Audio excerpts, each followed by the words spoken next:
pessoal, vocês aí que vão fazer aí o concurso do ISS São Paulo, né, no próximo domingo, passei aqui para relembrar algumas coisas importantes aí para a gente ficar atento para essa prova.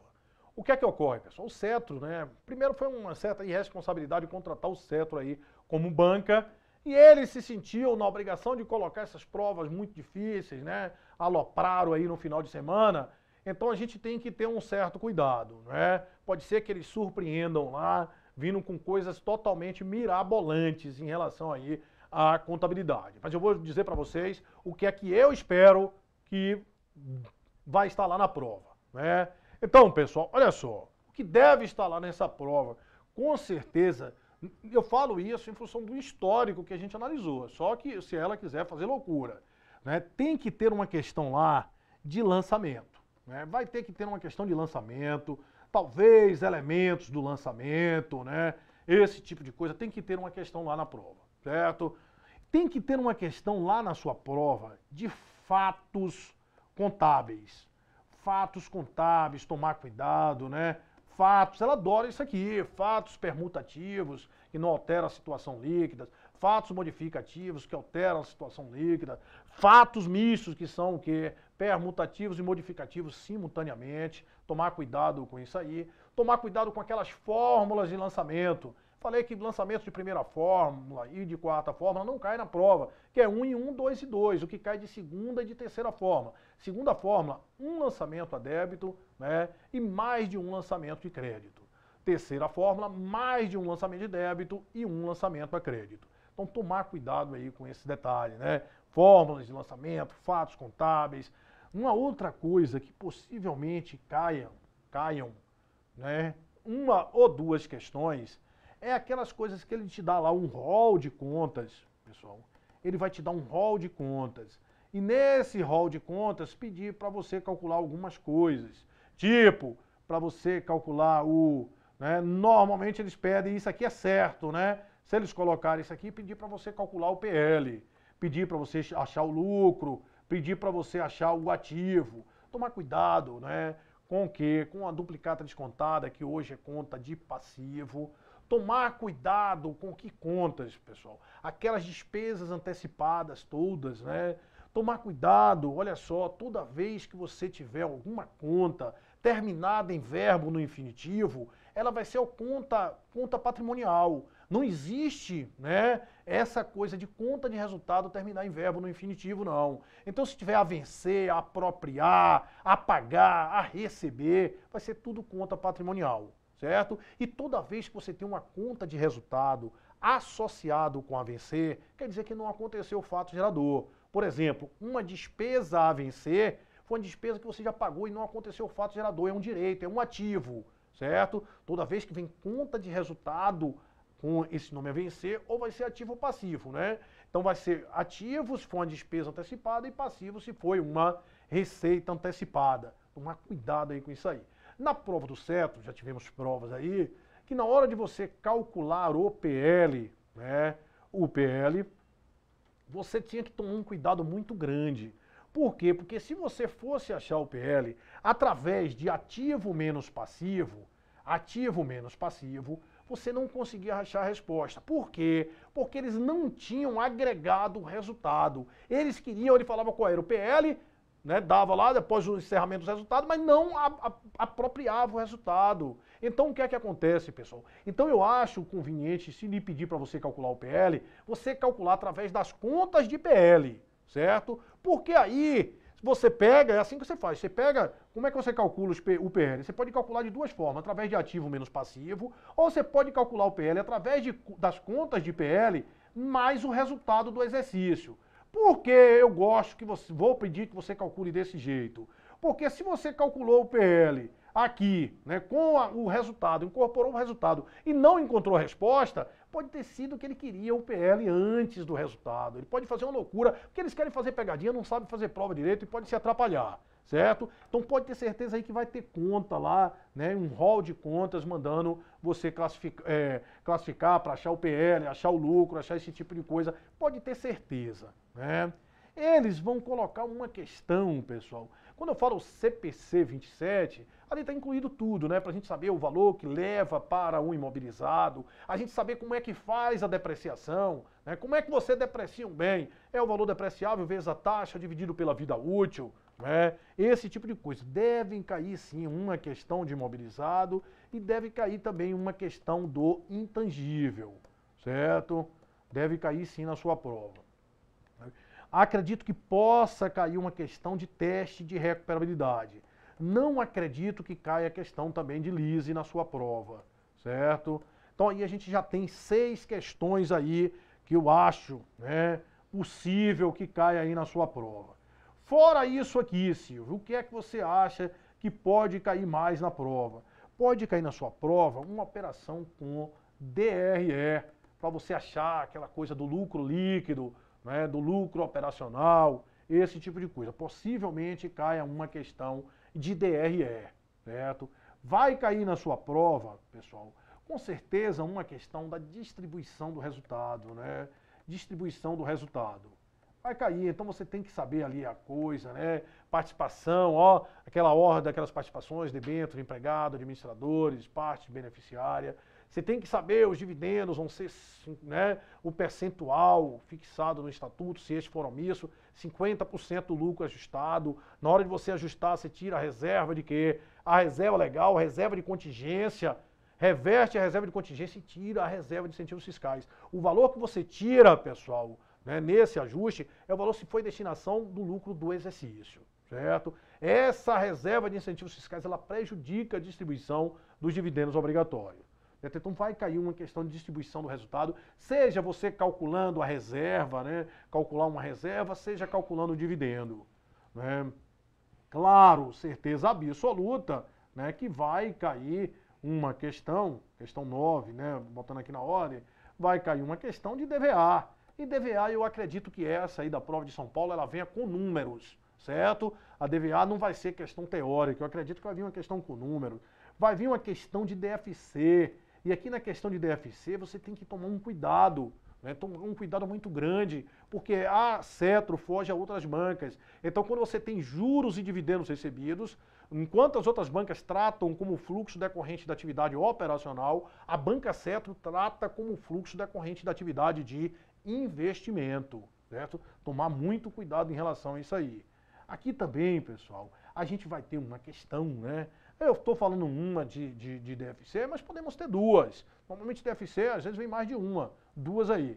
A gente vai ter uma questão de equivalência patrimonial, né? Equivalência patrimonial, pode ter certeza que a gente vai ter uma questão, né? Aí tomar cuidado, equivalência patrimonial, toda vez que aumenta o PL da investida, a gente tem que aumentar o investimento na investidora, certo? A gente vai ter uma questão de DMPL, e a gente vai ter uma questão, pessoal, né, com certeza absoluta, no mínimo uma, de consolidação, certo? Em relação à consolidação, eu quero lhe chamar a atenção do seguinte, olha só, em consolidação. Consolidação é você consolidar, é somar os valores. Vai fazer uma revisãozinha rápida de consolidação. Somar os valores linha a linha. Se você tem um caixa da controlada e o caixa da controladora, o caixa consolidado vai ser a soma dos dois. Certo? Agora você elimina 3 coisas. Quais são as 3 coisas que você elimina na consolidação? A participação de uma companhia na outra, os valores a pagar e a receber intercompanhias, valores a pagar e receber entre elas, e o que, pessoal? E o lucro não realizado. O que é esse lucro não realizado? É o lucro que vai estar no PL de uma e por inclusão no ativo da outra. Certo? Então, olha só. Então, na consolidação, quando você tiver lá um investimento na investidora, investimento de 80% igual a 80 mil. Isso aqui, pessoal, esse valor dessa participação societária, isso sempre vai ser eliminado. Vai ser eliminado com quem? Com o PL da investida. Se tiver 100%, olha só, se tiver 100%, vai eliminar com o PL 100%. Agora pode ter 80%. O PL aqui, vamos supor que fosse 100 mil. Aí você tinha 80%, estava registrado por 80 mil. Aí você vai decompor esse PL consolidado, vai colocar 80 mil que é do controlador e 20 mil que é de outros acionistas. Aí você vai eliminar esse 80 mil, porque essa participação societária na controladora, ela sempre vai ser eliminada, certo? e vai ficar os 20 mil. Esses 20 mil é de quem? Participação de acionistas minoritários. Essa participação dos acionistas minoritários, pessoal, isso é importante você saber. Na consolidação, isso antes ficava fora do PL. Hoje ela fica dentro do PL, segregado da participação dos acionistas controladores. Certo? Ah, certo. Então quer dizer, sempre se você vai tirar a participação de uma empresa na outra, vai. Agora imagina o seguinte, se você tiver uma participação de 100% na empresa e o valor da sua participação societária está aqui 80 mil e o valor do PL da empresa está 90 mil. Ô Silvio, mas se eu tenho 100%, Silvio, não era para esse valor aqui tá 90 mil? Era. Se isso acontecer, você tiver 100% e o valor da participação não estiver batendo com o valor do PL, é porque com certeza absoluta ali existe lucro não realizado. Certo? Se você tem 100%, é para esse valor tá igual. Aí como é que você vai separar? Você vai separar ali em 80 mil e 10 mil. Esse 80 mil você vai tirar com essa participação societária. E esses 10 mil aqui no PL da investida vai estar com certeza em algum ativo na investidora que você vai ter que eliminar. Certo? A gente vai ter que eliminar esse lucro não realizado. Se a empresa tem 100%, era para você eliminar. Era para esse valor estar igual a esse. Se não está, é porque existe lucro não realizado. E ainda, o que poderia ser de mais complicado seria isso aqui, ó. Você ter 80% de uma empresa, certo? Aí o PL de uma empresa, ela, por exemplo, ela era de, vamos supor, né, 100 mil. 100 mil, eu tenho 80% e o valor que eu tenho 80% vai estar aqui na minha participação societária 70 mil. Aí você vai desistir, como é que tem 80%, não era para estar 80 mil? Era, mas está 70, então existe o quê? Lucro não realizado, já sei de 10 mil, certo? Tem lucro não realizado, porque se eu tenho 80% é para estar 80 mil, se está 70 existe lucro não realizado. Então aqui como é que você vai decompor? Isso aqui era o pior que poderia acontecer assim numa consolidação em termos de para você eliminar a participação societária. Por quê? O PL aqui a gente vai ter que eliminar, a gente vai decompor isso aqui, ó. 20 mil vai ser dos acionistas minoritários, vai ficar dentro do PL consolidado. Os 70 mil vai ser da participação societária, que vai, ó, desaparecer. E os 10 mil vão ser de quê? Dos acionistas minoritários. Os 10 mil acionistas minoritários, não, perdão. Os 10 mil vão ser de lucros não realizados. E esses lucros não realizados, eles vão ser eliminados. Vai ser eliminado com quem? Possivelmente com o valor do estoque. Que vamos supor que a investida vendeu para a investidora estoque com lucros de 50%. E aqui ainda está no estoque a mercadoria com 20 mil. Ou seja, aqui dentro vai ter um lucro não realizado de 10 mil que a gente vai eliminar, só vai ficar 10 mil aqui. Certo? Então isso aí é uma coisa que você tem que saber, isso aqui vai cair na sua prova. E o risco de consolidação cair na prova é que ele pode colocar um balanço e colocar mais de uma questão, colocar 3 questões, imagina, 4 questões. Antigamente era assim, tinha prova da Receita que caía 10 questões de consolidação. Então se você não souber esse negócio aqui, você pode, se atrapalhar. Por isso que eu quis chamar a atenção de consolidação aí para você. Certo? Então, a gente tem que eliminar essa participação de uma companhia na outra. E o valor, como eu falei, o valor do PL consolidado vai ser sempre o PL da controladora, mais a participação dos acionistas minoritários. Antes, o PL consolidado era o PL da controladora. Hoje não. É o PL da controladora, mais a participação do acionista minoritário que vai estar no PL. Aí você tem que tomar um cuidado também com o ágio goodwill. Com o ágio goodwill e com o ágio mais-valia. Porque esse investimento, isso aqui é a participação societária. Mas se tiver mais-valia na consolidação, significa que foi algum bem na investida que estava subavaliado. Aí na consolidação, essa mais-valia vai se juntar com aquele bem que estava subavaliado.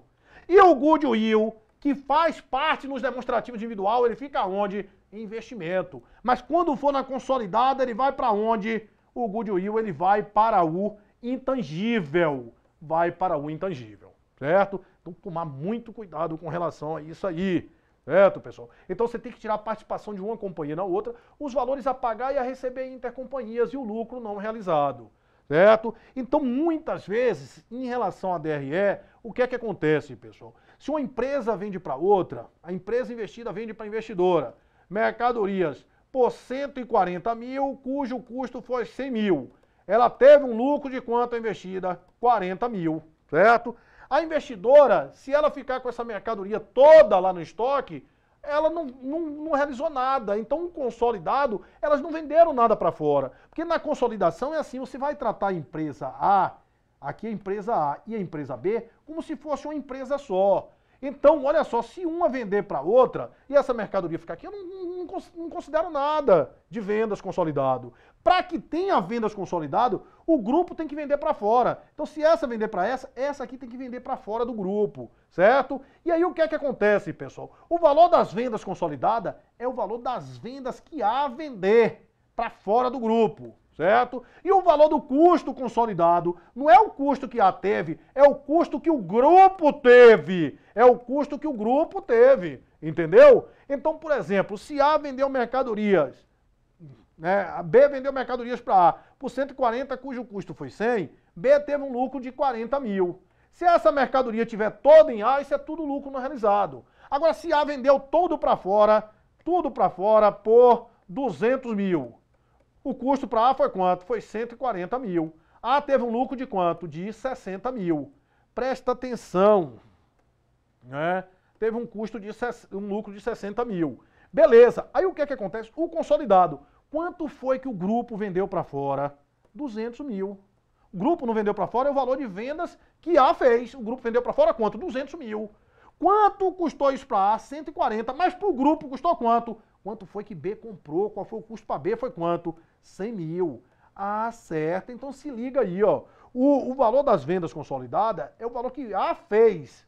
Né? A fez venda de quanto? 200 mil. E o valor do custo consolidado foi o valor que B comprou, que a mercadoria entrou para o grupo, 100 mil.